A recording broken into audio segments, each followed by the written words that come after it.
Hello my dear MDS parents, कैसे हैं आप सब। तो आज हम एक नई सीरीज़ स्टार्ट कर रहे हैं डी फार्म फर्स्ट ईयर के सब्जेक्ट फार्मास्यूटिक्स की, जो कि काफ़ी ज़्यादा interesting and very important subject है आपके डी फार्मा फर्स्ट ईयर में। जिन स्टूडेंट्स ने अभी न्यू एडमिशन लिया है तो उनको थोड़ा गाइड करते हुए भी चलेंगे कि भाई किस तरीके से आपको फार्मास्यूटिक्स को पढ़ना है, क्या इसका सिलेबस है एंड किस तरीके से आपको अपना बेस्ट देना है अपने एग्जाम्स में। इवन दैट अगर आप टॉप करना चाहते हैं अपने कॉलेज में तो भी आप किस तरीके से कर सकती हैं। देखो, ये जो सब्जेक्ट है फार्मास्यूटिक्स, इसके हम सारे के सारे चैप्टर्स को, कंप्लीट फार्मास्यूटिक्स को हम chapters wise, lectures wise and topics wise in notes के ज़रिए, हैंड रिटन नोट्स हैं, एमडीएस फार्मेसी के ऑफिशियल नोट्स हैं, हैंड रिटन नोट्स जो कि ख़ास तौर से बनाए गए हैं D pharma first year students के लिए, ताकि वो अपना बेस्ट दे सके अपने एग्जाम्स में। इन नोट्स को पढ़ने के बाद भी आपको किसी भी टाइप की बुक परचेज़ करने की, स्टडी मटेरियल परचेज़ करने की या नोट्स बनाने की रिक्वायरमेंट नहीं रहती। ठीक है, अगर आप ये नोट्स बाय करते हैं तो आपको किसी भी टाइप का स्टडी मटेरियल, किसी भी टाइप की बुक पढ़ने की ज़रूरत नहीं है। इवन दैट अगर आप कॉलेज में नहीं जा पाते तो आपको कॉलेज के नोट्स बनाने की भी रिक्वायरमेंट नहीं रहती। देखो, जो हमारा चैप्टर फर्स्ट है pharmacy profession, pharmacy career and pharmacopoeia, इस चैप्टर फर्स्ट को हम 3 लेक्चर्स में कवर अप करेंगे। 3 लेक्चर्स में हम कवर अप करेंगे। फर्स्ट लेक्चर में हम पढ़ेंगे history of the profession of pharmacy in India in relation to pharmacy education, कि भाई जो फार्मेसी प्रोफेशन का क्या इतिहास रहा फार्मेसी एजुकेशन की फील्ड में, इंडस्ट्री की फील्ड में एंड फार्मेसी प्रैक्टिस की फील्ड में। ये आज का हमारा जो लेक्चर फर्स्ट है उसमें हम यहाँ तक पढ़ेंगे। ठीक है, आपके सिलेबस के अकॉर्डिंग। लेक्चर सेकेंड में हम वेरियस प्रोफेशनल फार्मास्यूटिकल एसोसिएशंस और फार्मेसी एज अ कैरियर, इसको हम पढ़ेंगे लेक्चर सेकंड में। ओके, एंड जो आपका इस चैप्टर का, चैप्टर फर्स्ट का जो लेक्चर थर्ड होगा उसमें हम फार्माकोपिया पढ़ेंगे, जिसमें हम introduction to Indian pharmacopoeia, British pharmacopoeia, United State pharmacopoeia, national formulary and extra pharmacopoeia that is Martindale, and हम सैलिएंट फीचर्स पढ़ेंगे इंडियन फार्माकोपिया के लेक्चर थर्ड में। ठीक है, तो आपकी क्या समझ में आई कि भाई जो चैप्टर फर्स्ट है हमारा, इसको हमने 3 लेक्चर्स में पढ़ना है। फर्स्ट लेक्चर में हमें फार्मेसी प्रैक्टिस तक यहाँ पर पढ़ना है। ओके, सो दैट, क्योंकि आज का हमारा देखो इस सीरीज़ का लेक्चर फर्स्ट है, फार्मास्यूटिक्स हम स्टार्ट करने जा रहे हैं। सो दैट मैं आपको थोड़ा सारा रिव्यू करा देता हूँ आपके सिलेबस के बारे में कि आपको बेसिकली इसमें पढ़ना क्या क्या है। यू कैन सी दैट ये आपका सिलेबस है डी फार्म फर्स्ट ईयर का, जो न्यू सिलेबस है फार्मास्यूटिक्स का। ये हमारे चैप्टर फर्स्ट आ गया, जो कि यहाँ पर ऑलरेडी सिलेबस मैंने रखा है ताकि कि आपको कोई भी परेशानी ना हो, क्योंकि ये जो हमारे नोट्स हैं सिलेबस बेस्ड नोट्स हैं। ओके, सेकंड चैप्टर है इसमें पैकेजिंग मटेरियल, जिसमें हम किस तरीके से भाई दवाइयों की पैकिंग करते हैं। ठीक है, वो सारी चीज़ें इसमें आ जाती हैं। थर्ड है यहाँ पर हमारा फार्मास्यूटिकल एड्स, जिसमें हम colouring agent, flavouring agent, sweetening agents, preservatives हम मिलाते हैं ड्रग्स के साथ में मेडिसिन बनाने के लिए। तो ये सारी चीज़ें हम चैप्टर थर्ड में पढ़ते हैं। यूनिट ऑपरेशन में size reduction, size separation, mixing, filtration, drawing, extraction, ये प्रोसेसेस हैं कि किस तरीके से हमें टैबलेट, सिरप, कैप्सूल या जो भी हम बना रहे हैं तो किस तरीके से वो प्रिपेयर हो रहा है। ठीक है, इसके बाद में चैप्टर 5 है आपका, जो कि काफ़ी ज़्यादा लेंथी चैप्टर है। इसमें टैबलेट्स हैं, कैप्सूल्स, लिक्विड ओरल प्रिपरेशंस, इसमें सिरप्स, एलिक्सर, सस्पेंशन, ये सारी चीज़ें आ जाती हैं। ठीक है, टॉपिकल प्रिपरेशंस हैं, नेजल प्रिपरेशंस हैं, पाउडर्स एंड ग्रैन्यूल्स हैं, स्टेराइल फॉर्मुलेशंस हैं, इम्यूनोलॉजिकल प्रोडक्ट्स हैं।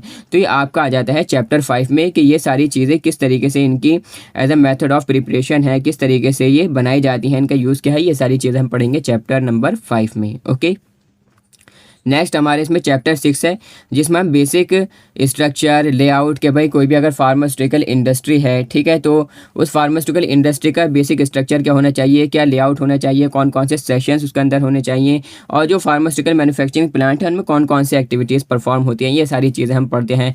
इसी के साथ साथ में जो हमने ड्रग बनाई, मेडिसिन बनाई, उसकी क्वालिटी को कंट्रोल करने के लिए, चेक करने के लिए यहाँ पर ये टॉपिक्स हैं, क्वालिटी कंट्रोल, क्वालिटी एश्योरेंस, ये हमें पढ़ना रहता है। चैप्टर 7 है आपका नॉवल ड्रग डिलीवरी सिस्टम, जो कि एक नया एज अ मतलब आधुनिक तरीका है मेडिसिन को इंट्रोड्यूस कराने का बॉडी में। एज अ हिंट मैं अगर आपको यहाँ पर दूँ नॉवल ड्रग डिलीवरी सिस्टम में, तो बेसिकली क्या होता है कि अगर मैं आपको 1 हफ्ते तक दवाई खिलाऊं, 7 दिन तक अगर मैं आपको दवाई खिलाऊं, या आप सपोज़ करिए कि आपका जो इलाज चलना है, ट्रीटमेंट चलना है, वो आपका 1 मंथ तक चलना है, 1 महीने तक।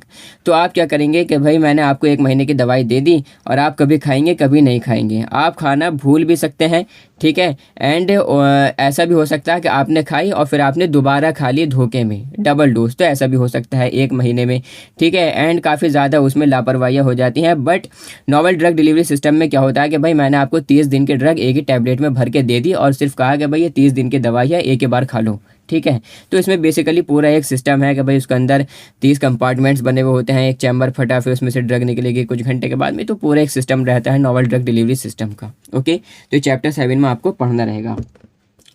तो हम करते हैं अपना लेक्चर स्टार्ट। देखो, सबसे पहले हमें पढ़ना है फार्मास्यूटिक्स की डेफिनेशन, कि बेसिकली फार्मास्यूटिक्स है क्या, ये हमें बेसिकली पढ़ना है कि भाई एक्चुअल में फार्मास्यूटिक्स कहते किसे हैं, जो आपका ये सब्जेक्ट है।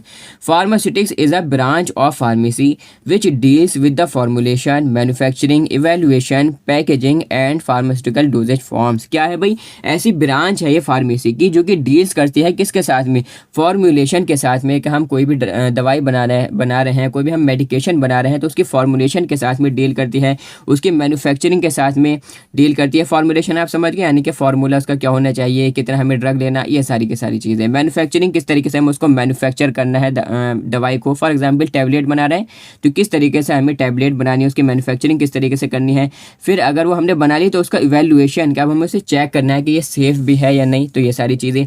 And packaging of pharmaceutical dosage forms, और चेक करने के बाद फिर उसको पैक करना है, किसको, फार्मास्यूटिकल डोजेज फॉर्म। अभी dosage form tablet, capsule, elixir, suspension, syrup, injections, ये कुछ भी हो सकती है, ठीक है।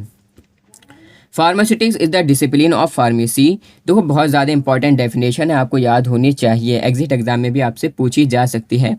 Pharmaceutics is the discipline of pharmacy that deals with the process of turning a new chemical entity into a medication to be used safely and effectively by patients। क्या है भाई कि फार्मास्यूटिक्स ऐसे डिसिप्लिन है फार्मेसी का जो कि deal करती है किसके साथ में, ऐसा प्रोसेस है जो टर्न कर देता है, बदल देता है किसी न्यू केमिकल एंटिटी को मेडिकेशन में। कोई भी न्यू केमिकल हमारे पास एंटिटी है, ठीक है, प्लांट सोर्स से, एनिमल सोर्स से हमने ड्रग लिया, ठीक है, या हमने कोई भी मिनरल सोर्स से या मैराइन सोर्स से हमने ड्रग लिया और वो हमारे पास केमिकल कॉन्स्टिट्यूएंट है, उसको हमने एक मेडिकेशन में बदल दिया। Turning a new chemical entity into a medication, ये एक ऐसा प्रोसेस है टू बी यूज सेफली, और वो यूज़ हो रही है सेफली, उसका कोई साइड इफेक्ट ना हो, एंड इफेक्टिवली बाय पेशेंट्स, और पेशेंट्स पर जाकर उसका असर होना चाहिए। जिस बीमारी के लिए हमने वो बनाई है उसका एज अ मतलब वो प्रॉपरली वर्किंग में होनी चाहिए।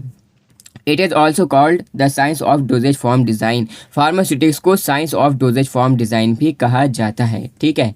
नेक्स्ट हमारे इसमें है देखो फार्मेसी, क्योंकि हमें हिस्ट्री पढ़नी है फार्मेसी प्रोफेशन की, तो फार्मेसी प्रोफेशन की हिस्ट्री पढ़ने से पहले हमें यह पता होना चाहिए कि बेसिकली फार्मेसी किसे कहती है।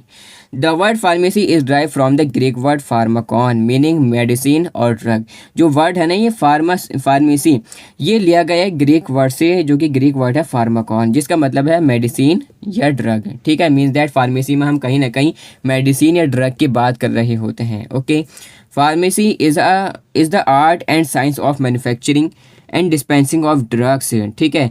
क्या है भाई, ऐसी कला है, फार्मेसी इज द आर्ट, ऐसी कला है और ऐसी साइंस है मैन्युफैक्चर करने की और डिस्पेंस करने की ड्रग्स को, prepared from natural and synthetic sources. ऐसे ड्रग्स जो कि प्रिपेयर्ड हो रहे हैं नेचुरल सोर्सेज से या सिंथेटिक सोर्सेज से, and using them for the treatment and prevention of diseases. और फिर ये जो ड्रग्स हैं ये यूज़ हो रहे हैं किस चीज़ के लिए, ट्रीटमेंट के लिए, किसी भी बीमारी के इलाज के लिए, एंड प्रिवेंशन या किसी बीमारी के होने से बचने के लिए, ठीक है, इन ड्रग्स का यूज़ किया जा रहा है of diseases, okay.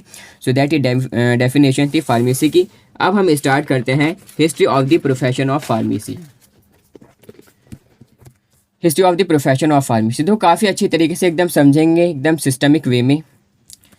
History of the profession of pharmacy. History of the profession in India can be divided into 3 parts as ancient, before independence and after independence. 3 parts में हम जो फार्मेसी प्रोफेशन का इतिहास है उसको हम 3 पार्ट्स में divide कर देते हैं, ठीक है। 3 हिस्सों में हम इसको डिवाइड कर देते हैं। सबसे पहले हम जानेंगे कि भाई प्राचीन वक्त में, प्राचीन काल में या प्राचीन समय में, एंसेंट टाइम में फार्मेसी प्रोफेशन का क्या इतिहास रहा। फिर हम देखेंगे बिफोर इंडिपेंडेंस के, आज़ादी से पहले, मीन्स दैट अंग्रेज़ों के दौर में जो फार्मेसी प्रोफेशन का इतिहास क्या रहा। फिर हम देखेंगे आफ्टर इंडिपेंडेंस के भाई आज़ादी के बाद में फार्मेसी प्रोफेशन की क्या हिस्ट्री रही, क्या इतिहास रहा, ओके। सो दैट सबसे फर्स्ट यहाँ पर हमारा है ancient pharmacy profession. So that ancient pharmacy profession को स्टार्ट करने से पहले थोड़ा सारा मैं आपको इन नोट्स के बारे में बता देता हूँ। आपको ये नोट्स किस तरीके से मिलेंगे। बेसिकली देखो, आपको हमारी जो ऑफिशियल एप्लीकेशन है एमडीएस फार्मेसी की गूगल प्ले स्टोर पर अवेलेबल है, ठीक है। ये आपको डाउनलोड करनी है, इसका लिंक आपको वीडियो के डिस्क्रिप्शन बॉक्स में मिल जाएगा, ठीक है। वहाँ से आप इसको ईजिली डाउनलोड कर सकते हैं। अदरवाइज़ अगर आप प्ले स्टोर पर भी सर्च करेंगे एमडीएस फार्मेसी तो एप्लीकेशन आ जाएगी, ठीक है। आपने एप्लीकेशन डाउनलोड करनी है, उसके बाद में आपको अपने फ़ोन नंबर से जैसे आप लॉगिन करेंगे तो कुछ इस टाइप का वहाँ पर एंट्रेंस आएगा, ठीक है। इसमें यहाँ पर आपको 3 सब्जेक्ट्स के हैंड रिटन नोट्स मिलेंगे D.Pharm फर्स्ट ईयर के, ओके। इसमें कौन कौन से सब्जेक्ट्स होंगे? Pharmacognosy, human anatomy and physiology and pharmaceutics. 120 rupees के ईच नोट्स हैं, यानी कि फार्माकोग्नोसी के 120 रुपीज़ के, ह्यूमन एनाटॉमी एंड फिजियोलॉजी के 120 रुपीज़ के और फार्मास्यूटिक्स के भी 120 रुपीज़ के। ये कॉम्बो एक पैक है जो कि तीनों सब्जेक्ट्स का मिलाकर ओनली एंड ओनली 349 रुपीज़ में दिया जा रहा है, ठीक है। 600 से घट कर इसकी प्राइस 349 रुपीज़ है, ठीक है। 349 रुपये के तीनों सब्जेक्ट्स के नोट्स आपको मिल सकते हैं, फार्माकोग्नोसी के, फार्मास्यूटिक्स के और ह्यूमन एनाटॉमी एंड फिजियोलॉजी के complete handwritten notes. But अगर आपको एज अलग अलग इसमें बाय करने हैं तो यहाँ पर देखो, फार्माकोग्नोसी के हैंड रिटन नोट्स जो हैं 120 रुपीज़ के हैं कंप्लीट ऑल चैप्टर्स के, यानी कि इन नोट्स को बाय करने के बाद में आपको किसी भी टाइप के नोट्स बनाने की रिक्वायरमेंट नहीं है, किसी अपने सीनियर से नोट्स लेने की ज़रूरत नहीं, आपको एज कोई स्टडी मटेरियल परचेज़ करने की, कोई बुक पढ़ने की या लाइब्रेरी ज्वाइन करने की ज़रूरत ही नहीं रहती, ठीक है। सिर्फ आप इन नोट्स पढ़िए। अगर आप सिर्फ ये नोट्स पढ़ते हैं ऑनली तो आप अपने एग्ज़ाम्स में अच्छा परफॉर्म कर पाएंगे, इवन दैट आप टॉप कर सकते हैं अपने कॉलेज में, ठीक है, क्योंकि बेस्ट नोट्स हैं, आपके न्यू सिलेबस के अकॉर्डिंग इन्हें प्रिपेयर किया गया है, ओके। सेकंड देखिए, यहाँ पर ये हमारे जो नोट्स हैं फार्माकोग्नोसी एंड फार्मास्यूटिक्स, ये भी कंप्लीट चैप्टर्स के नोट्स हैं, जो कि यहाँ पर जो ये नोट्स हैं ना, इन्हीं की PDF आपको इसमें मिलेगी, जो कि एक्सेसिबल होगी एप्लीकेशन के अंदर। थर्ड यहाँ पर देखिए, ह्यूमन एनाटॉमी एंड फिजियोलॉजी, ये भी 120 रुपीज़ के नोट्स हैं, तो काफ़ी ज़्यादा अच्छे नोट्स हैं एंड आप अपना बेस्ट दे सकती हैं अपने एग्ज़ाम्स में। और इनकी मैं आपको खासियत बता देता हूँ, जैसे आप ये जो नोट्स हैं MDSP pharmaceutics handwritten notes complete chapters के नोट्स हैं, जैसे आप यहाँ पर इस पर क्लिक करेंगे सो दैट कुछ इस टाइप का वहाँ पर एंट्रेंस आएगा। अब इसके सैलिएंट फीचर्स की अगर बात करें नोट्स के, तो सबसे पहली बात तो देखो ये कि आपके न्यू सिलेबस पर बेस्ड नोट्स हैं, ठीक है। काफ़ी ज़्यादा आसान और इजी लैंग्वेज में लिखे हुए नोट्स हैं, ताकि कि जो हिंदी मीडियम वाले स्टूडेंट्स हैं वो भी इन्हें ईजिली समझ पाएँ। अभी जैसा आप इन लेक्चर्स को देखोगे एंड आपको आइडिया हो जाएगा कि भाई कैसे नोट्स हैं, okay. Easy to learn and understand, student बहुत ज़्यादा आसानी के साथ में समझ भी सकता है खुद से और याद भी कर सकता है। सफिशिएंट टू बिकम टॉपर, अगर आप अपने कॉलेज में अपनी क्लास में टॉप करना चाहते हैं अपनी यूनिवर्सिटी में तो टॉप कर सकते हैं अगर आप इन नोट्स को पढ़ते हैं, तो आपको और कोई स्टडी मटेरियल पढ़ने की रिक्वायरमेंट ही नहीं रहती, ओके। नेक्स्ट हमारे देखो, इसमें 100% of guarantee of success in exams, अगर आप अच्छे से नोट्स को पढ़ते हैं तो आपको भरपूर कामयाबी मिलेगी इंशाल्लाह। Extract of more books and study material, कि भाई बहुत सारी बुक्स को मिलाकर, बहुत सारे स्टडी मटेरियल को मिलाकर PPTs PDF slide share library की सही कर चीर फाड़ कर और सही कर लाइब्रेरी की एज मतलब छानबीन कर उसमें से चुनिंदा सेलेक्टेड बुक्स को निकाल कर फिर उसमें से जो सिलेक्टेड टॉपिक्स हैं, ठीक है, आपके सिलेबस के अकॉर्डिंग और सेलेक्टेड लाइंस उन्हें निकालकर इन नोट्स में रखा गया है, ठीक है। तो मतलब काफ़ी ज़्यादा मेहनत के बाद में ये नोट्स प्रिपेयर किए गए हैं। Written in a serial wise chapters and topics, serial wise chapters यहाँ पर आपको दिखेंगे और सीरियल वाइज टॉपिक्स दिखेंगे, ठीक है। मोस्ट इंपॉर्टेंट है आपके एग्जाम्स के लिए, आप इन्हें मेमोराइज़ कर सकते हैं, याद कर सकते हैं। इसके जो लेक्चर्स होंगे MDSP नोट्स के, वो यहाँ पर यूट्यूब पर अवेलेबल रहेंगे, जैसे कि हमने आज से स्टार्ट कर दिए हैं इसके lectures, okay. Student can understand MDSP notes by MDS pharmacy, यानी कि आप इन नोट्स को MDS फार्मेसी से ही समझ सकते हैं free of cost. No need to making notes if buy MDSP notes, आपको नोट्स बनाने की झंझट ही नहीं रहती, ठीक है। नोट्स बनाने की रिक्वायरमेंट ही नहीं है। जो टाइम आपका नोट्स बनाने में लगता वो टाइम अब आप अपनी प्रैक्टिस में लगाइए, अपनी लर्निंग में लगाइए, अपनी अंडरस्टैंडिंग में लगाइए, लेक्चर्स देखने में लगाइए एंड आप अच्छे से समझिए, क्योंकि आपका सिलेबस बहुत ज़्यादा है। एग्जिट एग्ज़ाम की तैयारी अच्छे से करिए एंड अपना बेस्ट दीजिए आप अपने एग्ज़ाम्स में, ठीक है। वेल डिज़ाइंस PDFs हैं और कंटेंट लिस्ट हैं यहाँ पर, ठीक है। सो दैट आप इन नोट्स को बाय कर सकते हैं, परचेज़ कर सकते हैं। इसका लिंक भी आपको वीडियो के डिस्क्रिप्शन बॉक्स में मिल जाएगा, okay. So that ancient pharmacy profession, यानी कि प्राचीन समय में, प्राचीन काल में फार्मेसी प्रोफेशन का क्या इतिहास रहा, क्या हिस्ट्री रही। देखो, इन एंशिएंट इंडिया प्राचीन भारत में the sources of drugs were of vegetable, animal and mineral origin.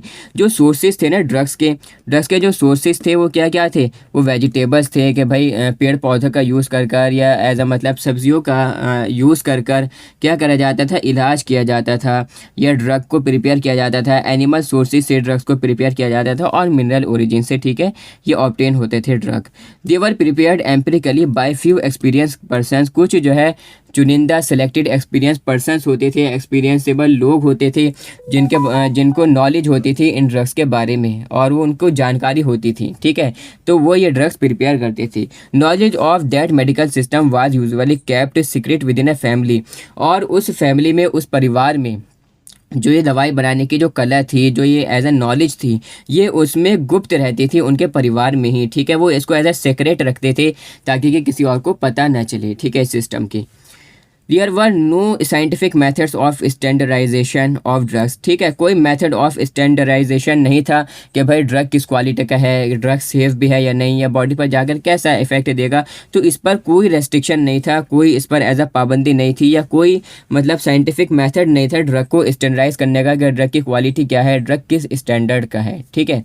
The Indian system of medicine declined during the Muslim rule, और मुस्लिम रूल के दौरान में जो इंडियन सिस्टम था मेडिसिन का वो डिक्लाइन हुआ, वाइल जबकि जो अरेबिक और यूनानी तिब्बी सिस्टम था वो पनपा फ्लोरिश्ड हुआ, ठीक है। The first general hospital was set up in Madras in 1664। 1664 में पहला अस्पताल मद्रास में बना था under British rule.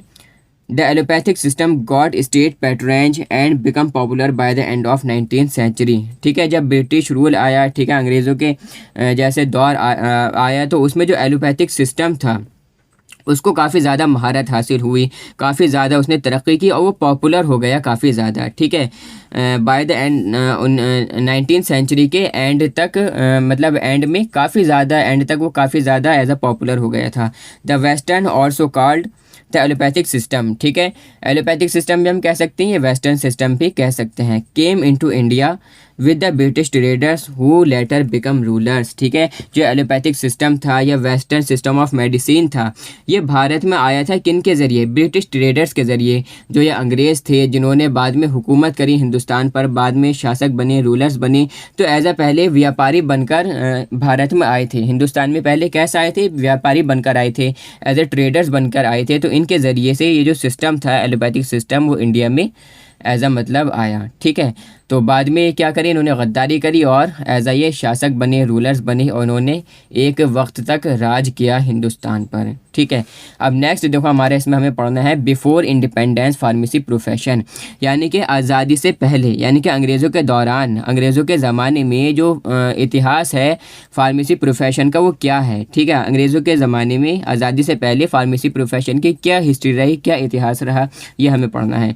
The first chemist shop was open by Scotch Bathgate at Calcutta in 1811 में, सन 1811 में पहली केमिस्ट शॉप, ठीक है, पहली दुकान ये एज अ शॉप ओपन की गई। किसने ओपन की, स्कॉच बेथगेट ने, जो कि अंग्रेज़ था, इसने ओपन की थी किसमें, कलकत्ता में 1811 में। इन 19th सेंचुरी में various activities related to pharmacy practice were performed according to London pharmacopoeia. अब फार्माकोपिया क्या है, आगे इसका एज अ मतलब थर्ड लेक्चर में हम इसको बेसिकली काफ़ी अच्छे से पढ़ लेंगे, ठीक है। तो 19th सेंचुरी में वेरियस एक्टिविटीज़ फार्मेसी प्रैक्टिस से रिलेटेड ये परफॉर्म की जाने लगी लंदन फार्माकोपिया के अकॉर्डिंग। फार्माकोपिया बेसिकली एक ऐसी बुक होती है जिसमें उस कंट्री में यूज़ होने वाले जो ड्रग्स हैं उनके बारे में डिटेल होती है, ठीक है, कि उसका एज अ मतलब मोड ऑफ एक्शन क्या है, उस पर उसका बॉडी पर जाकर किस तरीके से इफेक्ट होगा, क्या क्या उसके साइड इफ़ेक्ट्स होंगे एंड किस तरीके से वो वर्क करेगी। तो बेसिकली फार्माकोपिया होती है, जो कि थर्ड लेक्चर में हम डिटेल में अच्छे से पढ़ लेंगे। अब formal training of compounders were started in 1881 इन बंगाल, ठीक है। फॉर्मल ट्रेनिंग्स कंपाउंडर्स को ये देने स्टार्ट हो गई, ठीक है। इसकी शुरुआत हुई किसमें, 1881 में बंगाल में। देखो जो आपका एग्जिट एग्ज़ाम होगा ना, या जो MCQ क्वेश्चंस आएंगे आपके फाइनल एग्ज़ाम्स में, तो उसमें भी ये छोटे छोटे क्वेश्चंस हैं जो कि पूछे जा सकते हैं, ठीक है। तो आप थोड़ा सारा ध्यान में रखते हुए चलना। ड्यूरिंग 1901 टू 1930, 1901 से लेकर 1930 में the systems of treatment for the prevalent disease and ailment, were Unani, Ayurveda and allopathy. ठीक है, जो मतलब 1901 से लेकर 1930 तक जो ट्रीटमेंट किया जाता था, इलाज किया जाता था बीमारियों का। ठीक है, और एज अ मतलब उनका उपचार किया जाता था, वो किस किस सिस्टम के ज़रिए होता था? यूनानी, आयुर्वेदा, एलोपैथी, ये सिस्टम्स थे जिनके ज़रिए से जो बीमारियाँ थी उनका उपचार किया जाता था, उनका डिजीज़ का ट्रीटमेंट किया जाता था। Initially all the drugs were imported from Europe, और जितने भी ड्रग्स थे वो इम्पोर्ट किए जा रहे थे यूरोप से उस टाइम पर। ठीक है, यूरोप से दवाई मतलब मंगवाई जाती थी, ड्रग्स मंगवाई जाती थी। Later some drugs of this system began to be manufactured in this country, और फिर कुछ ड्रग्स इस सिस्टम के हमारी इंडिया में ही बनने शुरू हो गए, उनकी मैन्युफैक्चरिंग स्टार्ट हो गई। 1901 1901 में देखो क्या हुआ? Establishment of Bengal chemical and pharmaceutical works. ठीक है, ये जो कंपनी थी फार्मास्यूटिकल कंपनी कलकत्ता में बाय आचार्य पीसी राय, इनके ज़रिए से इसका इस्टेब्लिशमेंट हुआ, बंगाल केमिकल और फार्मास्यूटिकल वर्क्स का, जो कि एक फार्मास्यूटिकल कंपनी है। 1903 में 1903 में एक small factory eight parallel Bombay by professor TK. Gujjar, एक स्मॉल फैक्ट्री जो है वो लगी पैरल में, बॉम्बे में, किनके ज़रिए? Professor TK. गुज्जर। 1907 में 1907 में एलेम्बिक केमिकल वर्क्स बड़ौदा में प्रोफेसर टी.के. गुज्जर के ज़रिए यहाँ पर ये एज अ मतलब इंडस्ट्री या एज अ फार्मास्यूटिकल कंपनी ये वर्क स्टार्ट हुआ। Drugs were mostly exported in crude form and imported in fresh form. ठीक है, जो मतलब अंग्रेज़ों के ज़माने में क्या होता था कि जो ड्रग्स थे वो मोस्टली एक्सपोर्ट होते थे क्रूड फॉर्म में, यानी कि एज अ मतलब कच्चे पदार्थ के तौर पर, रॉ मटेरियल के तौर पर ड्रग को एक्सपोर्ट किया जाता था और इंपोर्ट किया जाता था फिनिश फॉर्म में, यानी कि यहाँ से जो ड्रग्स भेजे जा रहे हैं वो एज अ मतलब रॉ मटेरियल के तौर पर भेजे जा रहे हैं, और जो बाहर विदेशों से और कंट्रीज़ से जो ड्रग्स मंगाए जा रहे हैं इंडिया में इंपोर्ट किए जा रहे हैं वो फिनिश फॉर्म में तैयार ड्रग्स मंगाए जा रहे हैं। During world war first 1914 to 1920, 1914 से 1920 तक जो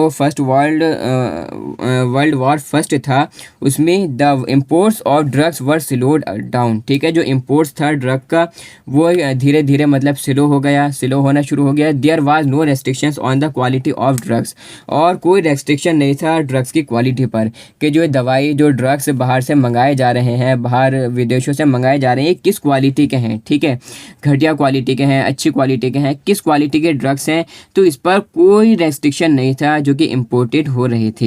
in absence of any restriction, जब कोई रेस्ट्रिक्शन ही नहीं था, कोई पाबंदी ही नहीं थी इन पर, the manufacturers abroad took advantages of situation and dumped inferior quality medicine and adulterated drugs in India. तो जब कोई रेस्ट्रिक्शन ही नहीं था तो जो मैन्युफैक्चरर्स थे बाहर के, अब्रॉड मीन्स दैट इंडिया से बाहर, इंडिया के बाहर के जो मतलब व्यापारी थे, ये मैन्युफैक्चरर्स थे, इन्होंने इस चीज़ का फ़ायदा उठाया इस सिचुएशन का, एंड डम्प्ड इंफीरियर क्वालिटी और बेकार घटिया क्वालिटी की मेडिसिन और मिलावटी एडल्ट्रेटेड मीन्स दैट मिलावटी ड्रग्स इंडिया में इंपोर्ट करनी इन्होंने स्टार्ट कर दी। भारत में बेकार क्वालिटी के ड्रग्स, बेकार क्वालिटी की और मिलावटी ड्रग्स इन्होंने भेजनी शुरू कर दी। तो ये एज अंग्रेज़ों के दौर में काफ़ी ज़्यादा जुल्म हुआ है। In response to this situation, इस सिचुएशन के रेस्पॉन्स में and to control the pharmacy practice in 1930, और फार्मेसी प्रैक्टिस को 1930 में इसको एज अ मतलब कंट्रोल करने के लिए डेंजरस ड्रग एक्ट ये जो है पास हुआ। ठीक है, डेंजरस ड्रग एक्ट पास किया गया। ये एक्ट्स का पूरा एक आपका सब्जेक्ट है फार्मेसी लॉ एंड एथिक्स, जो कि आपको डी फार्मा सेकेंड ईयर में पढ़ना होगा। उसमें बहुत सारे एक्ट्स हैं, फार्मेसी एक्ट, कॉस्मेटिक एक्ट, ठीक है, डेंजरस ड्रग एक्ट, ये सारी की सारी चीज़ें।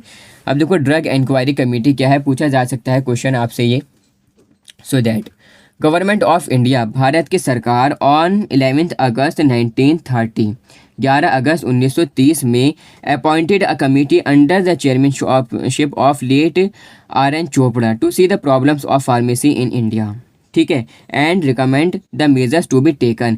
इन्होंने 11 जो भारत की सरकार थी, गवर्नमेंट ऑफ इंडिया, इन्होंने 11 अगस्त 1930 को एक कमेटी बनाई, अपॉइंटेड अ कमेटी, एक कमेटी बनाई अंडर द चेयरमैनशिप ऑफ, जिसके चेयरमैन थे कौन? R.N. Chopra, to see the problems of pharmacy, कि भाई जो मतलब प्रॉब्लम्स आ रही हैं, जो समस्याएं आ रही हैं फार्मेसी प्रोफेशन से रिलेटेड, ठीक है, जो समस्याएं आ रहे हैं उनको देखने के लिए, and recommend the measures to be taken, और फिर उसके लिए क्या फ़ैसला लेना है या क्या उसके लिए किया जाए, क्या सुधार किया जाए, ये फैसले लेने के लिए रिकमेंडेशन के लिए कमेटी ये बनाई गई, ठीक है, जिसका नाम है drug inquiry committee. This committee publish is reports in 1931, और इस कमेटी ने अपनी जो रिपोर्ट पब्लिश की वो 1931 में अपनी रिपोर्ट पब्लिश की। इट वाज रिपोर्टेड दैट, और उसमें ये जो कमेटी थी इन्होंने रिपोर्ट किया कि भाई there was no recognise specialised profession of pharmacy, कि फार्मेसी का तो कोई स्पेशलाइज्ड प्रोफेशन ही नहीं है। जैसे कि आज के टाइम में प्रोफेशन है ना, कि भाई डी फार्म एक प्रोफेशनल कोर्स है, बी फार्मा एक प्रोफेशनल कोर्स है, एम फार्मा एक प्रोफेशनल कोर्स है, फार्म डी एक प्रोफेशनल कोर्स है। तो उस टाइम पर क्या इन्होंने एज अ मतलब उसमें रिपोर्ट किया कि कोई रिकॉग्नाइज स्पेशलाइज्ड प्रोफेशन ही नहीं है फार्मेसी का। A set of people known as compounders were filling the gap, और एक मतलब लोगों का समूह मतलब कंपाउंडर्स के तौर पर कुछ लोग इस गैप को गैप को फिल कर रहे हैं, ठीक है, ये जो कमी है इसको मतलब फिल कर रहे हैं। Just after the publication of report, जैसे ही ये रिपोर्ट पब्लिश हुई, ठीक है, प्रोफेसर महादेवा लाल श्रॉफ इन्होंने initiated pharmaceutical education at the university level in the Banaras Hindu university. तो इन्होंने प्रोफेसर महादेवा लाल श्रॉफ ने स्टार्ट करी फार्मास्यूटिकल एजुकेशन स्टार्ट करी यूनिवर्सिटी लेवल पर, और कहाँ पर स्टार्ट करी थी? बनारस हिंदू यूनिवर्सिटी में, ठीक है। तो ये अंग्रेज़ों के दौर में जो फार्मेसी प्रोफेशन का इतिहास था वो मैंने आपको बताया। नेक्स्ट अब देखो हमारे इसमें है आफ्टर इंडिपेंडेंस, मीन्स दैट आज़ादी के बाद में फार्मेसी प्रोफेशन का क्या इतिहास रहा, या आज़ादी के बाद में मतलब जो जब हमारा देश आज़ाद हो गया 1948 के बाद में, तो क्या हिस्ट्री रही फार्मेसी प्रोफेशन की।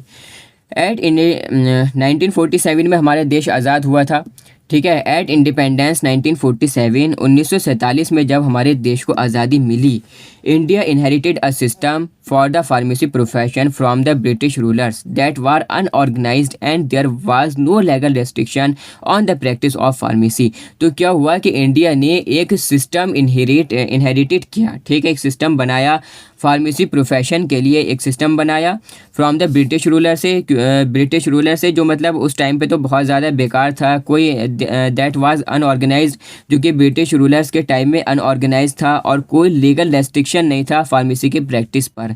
The concept of pharmacy practice was not realise until after the independence was gained. जब तक हमारे देश को आज़ादी नहीं मिल गई, जब तक भारत को आज़ादी नहीं मिल गई, तब तक जो कॉन्सेप्ट था फार्मेसी प्रैक्टिस का वो रियलाइज ही नहीं था कि भाई एक्चुअल में फार्मेसी है क्या, किस तरीके से इसको मैनेज करना है, किस तरीके से इसका प्रोफेशन है।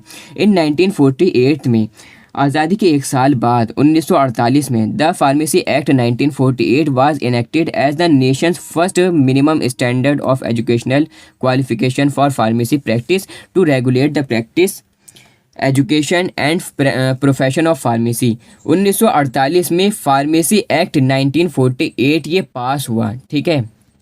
फार्मेसी एक्ट ये कानून पास हुआ 1948 में, वाज इनेक्टेड, और ये नेशन का, भारत का पहला कि भाई ऐसा मिनिमम कम से कम स्टैंडर्ड था कि कम से कम जो मतलब एजुकेशन क्वालिफिकेशन होनी चाहिए फार्मेसी की प्रैक्टिस के लिए और रेगुलेट करने के लिए फार्मेसी एजुकेशन को और फार्मेसी प्रोफेशन के लिए कम से कम क्या स्टैंडर्ड होना चाहिए, क्या क्राइटेरिया होना चाहिए, क्या क्वालिफिकेशन होनी चाहिए। तो ये सारी चीज़ें इसके अंदर मेंशन की गई। ओके, नेक्स्ट हमारे इसमें है 1948 में क्या हुआ कि भाई फार्मेसी 1948 पब्लिश हुआ। ये आपसे पूछा जा सकता है एमसीक्यू में, एग्जिट एग्जाम में भी पूछा जा सकता है, और आपसे एज अ मतलब जो आपके 20 मार्क्स के अप्रॉक्सीमेटली शायद होंगे आपके एमसीक्यूज जो आएंगे फाइनल पेपर में, फाइनल एग्जाम्स में, तो उसमें भी ये क्वेश्चन आपसे पूछा जा सकता है। इसलिए आप इनकी डेट्स को, ये एक्ट्स को आप थोड़ा सा ध्यान में रखें। अदरवाइज फार्मेसी एक्ट तो आप ध्यान में ही रखना, बहुत ज़्यादा इंपॉर्टेंट है। 1948 में फार्मेसी एक्ट 1948 ये पब्लिश हुआ। 1948 में और क्या हुआ कि भाई इंडियन फार्माकोपियल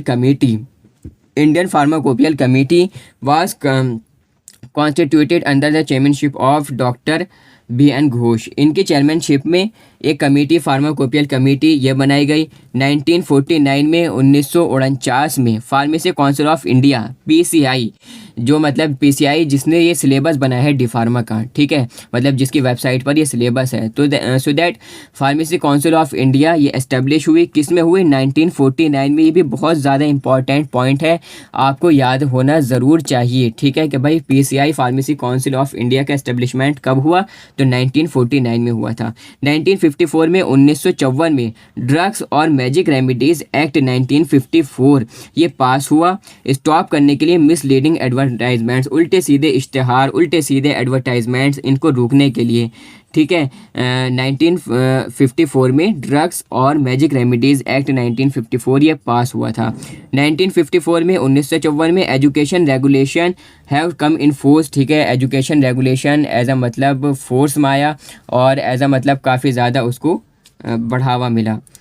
1955 में 1955 में medicinal and toilet preparations act 1955 ये पास किया गया एंड फोर्स करने के लिए यूनिफॉर्म ड्यूटी को for all the states for alcohol products के लिए, ठीक है, तो ये एक्ट पास हुआ था। 1955 में और क्या हुआ कि भाई फर्स्ट एडिशन जो था इंडियन फार्माकोपिया का वो पब्लिश हुआ, ठीक है। फर्स्ट एडिशन देखो इंडियन फार्माकोपिया का पब्लिश कब हुआ था? 1955 में। ये भी बहुत ज़्यादा इंपॉर्टेंट पॉइंट है, आपको याद होना चाहिए। 1966 में drug practice control order DPCO ये ऑर्डर पास हुआ और फिर ये रिवाइज्ड हुआ 1970 में, 1970 में, 1979 में, 1987 में, 1995 में और 2013 में ये पास हुआ था। 1985 में नारकोटिक और साइकोट्रॉपिक एक्ट ये पास हुआ, प्रोटेक्ट करने के लिए, सोसाइटी को बचाने के लिए from the danger and addictive drugs से, ठीक है, जो मतलब डेंजर ड्रग्स हैं और एडिक्टिव ड्रग्स हैं, ऐसे ड्रग्स हैं जिनकी लत लग सकती है, उनसे बचने के लिए, उनसे बचाने के लिए ये एक्ट पास किया गया था। And all the other policies and acts was passed after the independence, और भारत की आज़ादी के बाद में बहुत सारे एक्ट्स और पॉलिसीज़ ये पास की गई ताकि कि इन पर जो गलत चीज़ें चल रही थी उन पर रोकथाम की जाए। जो नेक्स्ट हमारे इसमें है in relation to pharmacy education in India, means that कि फार्मेसी प्रोफेशन का क्या इतिहास रहा है फार्मेसी एजुकेशन की फील्ड में, फार्मेसी एजुकेशन के रिलेशन में। The first college in India was Madras medical college establish in 1838। जो पहला कॉलेज भारत में बना था वो कौन सा था? मद्रास मेडिकल कॉलेज था, जो कि एस्टेब्लिश हुआ था 1838 में, 1838 में एस्टेब्लिश ये कॉलेज हुआ था। Where professional training was given to students for treating patients with drugs, जहाँ पर प्रोफेशनल ट्रेनिंग दी जाती थी स्टूडेंट्स को, छात्रों को और छात्र छात्राओं को, फॉर ट्रीट करने के लिए पेशेंट्स को ड्रग्स के साथ में, दवाओं के साथ में, दवाइयों के साथ में पेशेंट्स का इलाज करने के लिए प्रोफेशनल ट्रेनिंग दी जाती थी। The first pharmacy college in Asia was started in Goa in 1842। 1842 में एशिया में पहला कॉलेज जो स्टार्ट हुआ था वो गोवा में हुआ था। The first 2 year professional course, जो पहला 2 साल का प्रोफेशनल कोर्स जिसको पहले कहा जाता था केमिस्ट एंड ड्रगिस्ट डिप्लोमा, वो स्टार्ट हुआ था मद्रास मेडिकल कॉलेज में 1874 में। An industry oriented 3 year bachelor of pharmacy programme, that is के पहले जो बीफार्म कोर्स था ये पहले 3 साल का हुआ करता था, अब 4 साल का है, पहले 3 साल का हुआ करता था ये। तो इंडस्ट्री ओरिएंटेड यानी कि इंडस्ट्री लेवल पर industry oriented 3 year bachelor of pharmacy BPharm programme ये स्टार्ट किया था किसने? महादेवा लाल श्रॉफ ने, जो कि फादर ऑफ फार्मेसी एजुकेशन कहे जाते हैं इंडिया में। कहाँ पर स्टार्ट किया गया था बीफार्म कोर्स, जो पहले 3 साल का था? बनारस हिंदू यूनिवर्सिटी में 1932 में, 1932 में। The first M pharm programme was started in 1940 at BHU, और पहला M pharm that is masters in pharmacy या मास्टर्स ऑफ फार्मेसी, ये जो प्रोग्राम है ये इंट्रोड्यूस हुआ था 1940 में, 1940 में बनारस हिंदू यूनिवर्सिटी में। 1945 में, 1945 में doctor of philosophy that is PhD programme ये इंट्रोड्यूस हुआ था बनारस हिंदू यूनिवर्सिटी में। Today pharmacy courses in India और आज के टाइम में, आज के दौर में जो फार्मेसी कोर्सेज इंडिया में परफॉर्म कराए जा रहे हैं वो कौन कौन से हैं? Diploma in pharmacy programme that is D Pharm course, bachelor of pharmacy course that is B Pharm, and next हमारे इसमें है that is master of pharmacy that is M Pharm course, ठीक है। फोर्थ हमारा master of science in pharmacy that is MS pharm. Doctor of pharmacy pharm D जो कहलाता है, mean that 6 साल का ये कोर्स होता है। Doctor of philosophy in pharmacy that is PhD pharmacy में। तो ये कोर्सेज हैं जो कि आज कराए जा रहे हैं इंडिया में। The entry point for D pharm, B pharm and pharm D programs is 12 years of formal education in sciences, in the sciences. ये लगभग 12 साल की फॉर्मल एजुकेशन है। सब अगर हम मिलाएंगे तो आज के टाइम में देखो 2 साल का D फार्म कोर्स हो गया, 4 साल का B फार्म हो गया, फार्म डी 6 साल की हो गई, तो टोटल लगभग 12 साल की फॉर्मल एजुकेशन है ये फार्मेसी की, ठीक है, आज के टाइम में। In relation to pharmaceutical industry in India, means that कि फार्मेसी प्रोफेशन का क्या इतिहास रहा है फार्मास्यूटिकल इंडस्ट्री की फील्ड में। इंडिजिनस मेडिसिन्स, इंडिजिनस यानी कि हमारे देश की, भारत की जो मेडिसिन्स हैं were manufactured and use at small scale prior to the use of allopathic medicine during British rule. कि भाई जो इंडिजिनस मेडिसिन्स है वो मैन्युफैक्चर्ड की जा रही थी और यूज़ हो रही थी स्मॉल स्केल पर, छोटे पैमाने पर, prior to the use of allopathic medicine during British rule, British rule के दौरान। The Bengal chemical and pharmaceutical works, ये जो फार्मास्यूटिकल कंपनी थी, was the first indigenous industry establish in 1892। ये पहली इंडिजिनस इंडस्ट्री थी, यानी कि ऐसी इंडस्ट्री थी जो कि हमारे भारत में एज अ मतलब मेडिसिन्स प्रोड्यूस कर रही थी, ड्रग्स को प्रोड्यूस कर रही थी। ये एस्टेब्लिश हुई 1892 में, जैसे कि हमने पहले भी पीछे पढ़ा है, बाय आचार्य PC राय, ठीक है। इन्होंने इसको एस्टेब्लिश किया एज अ कैलकत्ता में, ठीक है। Professor TK Gujjar set up a small factory in Bombay, और प्रोफेसर TK गुज्जर ने एक छोटी फैक्ट्री लगाई बॉम्बे में, पैरल में 1903 में, और एलेम्बिक केमिकल वर्क्स किसमें 1907 में बड़ौदा में। इन 1940 में government brought drug bill to regulate the import, manufacture, sale and distribution of drugs in British India, ठीक है। 1940 में जो सरकार थी, ठीक है, उसने सरकार ने क्या करा कि एक बिल निकाला रेगुलेट करने के लिए इंपोर्ट को, मैन्युफैक्चर को, कि जो ड्रग्स इंपोर्ट किए जा रहे हैं इंडिया में और जो ड्रग्स मैन्युफैक्चर किए जा रहे हैं सेल पर, डिस्ट्रीब्यूशन के लिए ड्रग्स की ब्रिटिश इंडिया में, तो इसको रेगुलेट करने के लिए एज अ मतलब ये बिल निकला। 1941 में 1941 में drug technical advisory board was constituted, ये कॉन्स्टिट्यूटेड हुआ, ठीक है, एक बोर्ड ये मतलब बना 1941 में, drug technical advisory board. The chemical industrial and pharmaceutical laboratories was establish in Mumbai by doctor KA Hamied in 1935। ये जो आज ये कंपनी सिप्ला के नाम से जानी जाती है, ठीक है, जिसके फाउंडर हैं डॉक्टर KA हमीद। इसका पहले जो नाम था इस कंपनी का, सिप्ला कंपनी का, वो क्या था, chemical industrial and pharmaceutical laboratories. ये एस्टेब्लिश हुई थी मुंबई में किनके ज़रिए, डॉक्टर KA हमीद के ज़रिए, किस में 1935 में, 1935 में। The name of this company was change to Cipla limited on 20 जुलाई 1984। 20 जुलाई 1984 में इस कंपनी का नाम चेंज कर सिप्ला लिमिटेड कंपनी रख दिया गया। एंड इन 1954 में, 1954 में, Hindustan antibiotic limited was set up at Pimpri near Pune, ठीक है, पुणे में क्या हुआ कि हिंदुस्तान एंटीबायोटिक लिमिटेड ये कंपनी एज एस्टेब्लिश हुई, सेटअप हुई, और and doctor Reddy's laboratories incorporated हुई, किस में, इन द हैदराबाद में ये कंपनी ये जब बनी थी। After the number of establishment of pharmaceutical industries were increase day by day, ठीक है। तो जैसे जैसे मतलब फार्मास्यूटिकल इंडस्ट्रीज़ में इसके एस्टेब्लिशमेंट में काफ़ी ज़्यादा बढ़ोतरी हो रही थी, तो ये दिन ब दिन बढ़ने लगी, ठीक है। एक के बाद एक कंपनी, नई फार्मास्यूटिकल कंपनी लगने लगी। देयर इज़ नो डाउट, और इसमें कोई संदेह नहीं है, the growth of pharmaceutical industries in India में rank among the top 5 global pharma market by 2030, ठीक है। मीन दैट 2030 तक इसमें एज अ मतलब ये एक अनुमान है कि भाई जो इंडिया है, ठीक है, इंडिया में फार्मास्यूटिकल इंडस्ट्रीज़ की जो ग्रोथ है वो टॉप 5 फार्मा मार्केट पर जाएगी दुनिया में, ठीक है।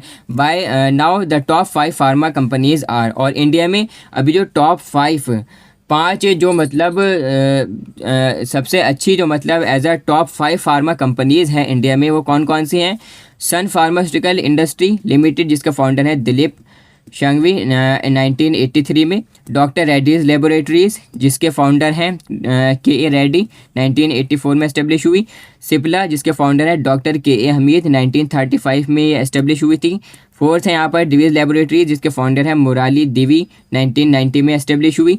और फिर है औरोबिंदो फार्मा जिसके फाउंडर हैं पीवीआर रेड्डी एंड के एन रेड्डी 1986 में ये एस्टेब्लिश हुई थी।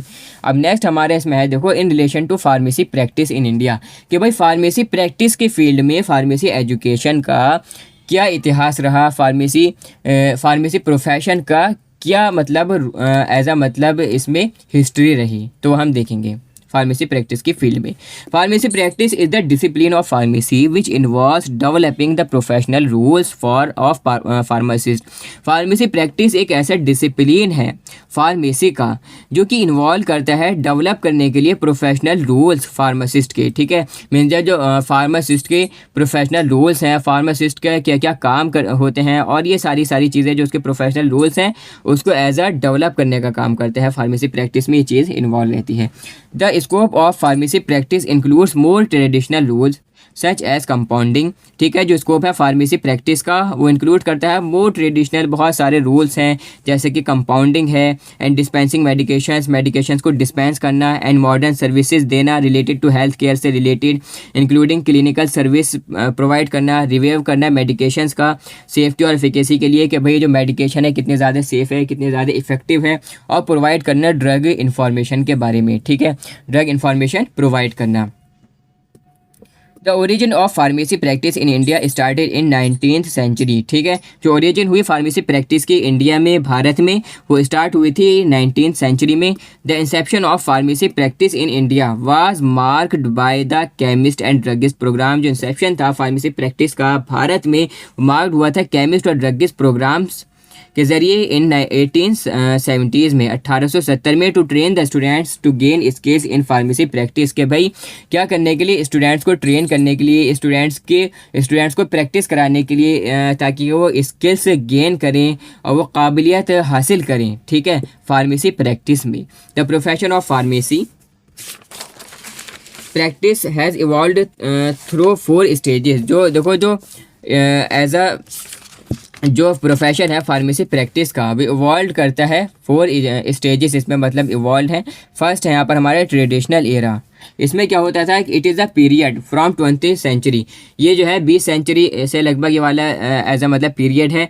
द फार्मासिस्ट वर इन्वॉल्व, उस टाइम पे जो फार्मासिस्ट थे वो इन्वॉल्व होते थे इन द फॉर्मुलेशन में, डिस्पेंसिंग में and study of medicinal properties of natural products of animal, plant and mineral origin, ठीक है। जो मतलब फार्मासिस्ट थे वो क्या करते थे कि भाई वो इन्वॉल्व रहते थे कि भाई फार्मूलेशन करने के लिए कोई हमें मेडिकेशन बनानी है, दवाई बनानी है, उसका फार्मूला क्या होना चाहिए, किस तरीके से उसको डिस्पेंस करना है, और स्टडी करना है मेडिसिनल प्रॉपर्टीज़ की कि भाई जो हमारे पास ये मेडिकामेंट है, जो ड्रग है, इसकी प्रॉपर्टीज़ क्या है, या नेचुरल सोर्सेज से जो हमें ड्रग्स ऑब्टेन हो रहे हैं उनके बारे में स्टडी करना, ठीक है। एनिमल सोर्सेज से, प्लांट सोर्सेज से, मिनरल ओरिजिन से जो हमें ड्रग्स ऑब्टेन हो रहे हैं उनके बारे में, उनकी प्रॉपर्टीज़ के बारे में, मेडिसिनल प्रॉपर्टीज़ के बारे में स्टडी करना है। तो ये होता था ट्रेडिशनल एरा में।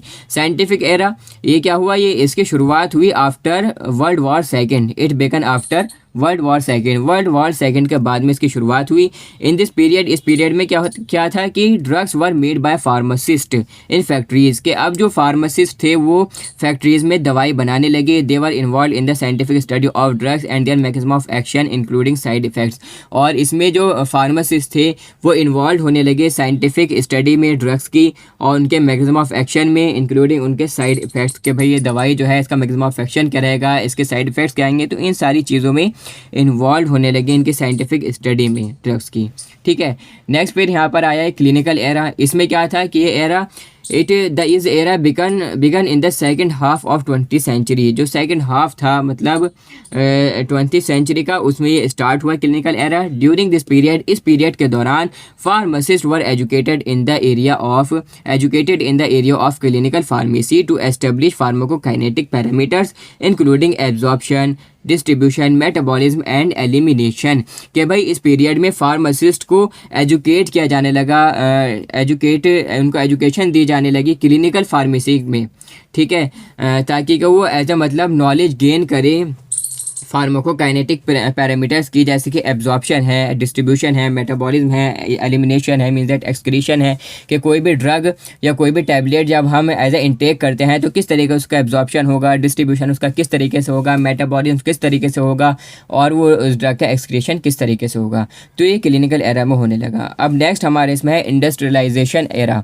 इन India the development of manufacturing pharmacy began in 20th century. ठीक है, भारत में जो डेवलपमेंट है मैन्युफैक्चरिंग फार्मेसी का वो बिगन स्टार्ट हुआ 20th सेंचुरी में। द फार्मासिस्ट वर की players in the pharmaceutical industrial development in this era. और इस एरा में क्या था कि जो फार्मासिस्ट थे वो की प्लेयर हैं, की प्लेयर थे फार्मास्यूटिकल इंडस्ट्रियल डेवलपमेंट के लिए। ठीक है, जो फार्मास्यूटिकल इंडस्ट्रीज़ हैं उनके डेवलपमेंट में एज ए की प्लेयर्स के तौर पर अपना रोल अदा कर रहे हैं, निभा रहे हैं।